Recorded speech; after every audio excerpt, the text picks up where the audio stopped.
Sly Cooper, you're definitely one of the most underrated video game mascots out there. Ever since the third installment of your series, Sly 3 Honor Among Thieves, I've been waiting 7 years for our fourth installment, and seeing the teaser trailer in the Sly collection got my hopes up.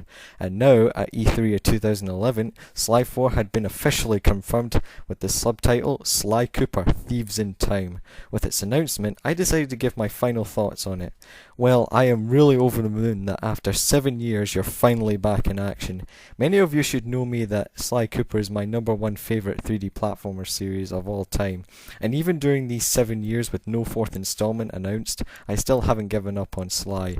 However, I heard then that this installment of the series is not going to be made by Sucker Punch, since they're busy making Infamous 2, but instead made by a small company called Zanzura Games, the people who made the Sly collection. I noticed that a lot of fans seem to be skeptical of this. Okay, here's what I have to say. A game that's not going to be made by another company instead of its creators does not mean it's going to suck completely. I mean, we've only seen the trailer and a demo gameplay by Zanzura Games, and for what I've seen, it looks very promising.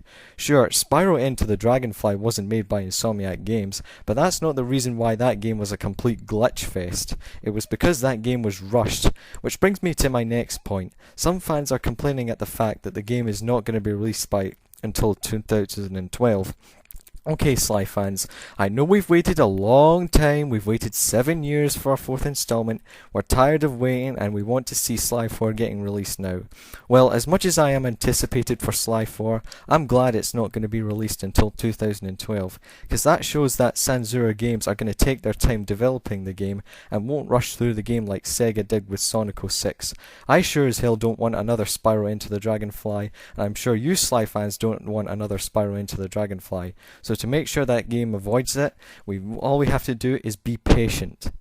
Now here's what I would like to see in Sly 4. I did hear that Zanzura Games are going to keep Bentley and Murray as playable characters, but I would also like to see the other characters coming back like the Guru, Panda King, Dimitri, hell, even Carmelita, because she was kick-ass to play as in Sly 3, and if you dare call me a furry because of that, I will fucking break you.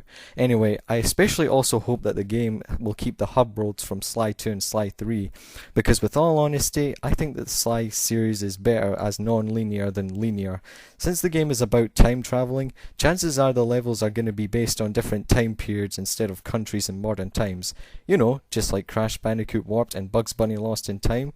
And another thing I wish to see is the feature to replay your missions from Sly 3, because that feature is what made the replay value worth it. And finally, a better multiplayer feature. This isn't really a big thing needed for Sly 4, but if Zanzura Games are going to make that, I hope they make it better than the lackluster one in Sly 3, and probably have it either offline or online. Now that would be awesome.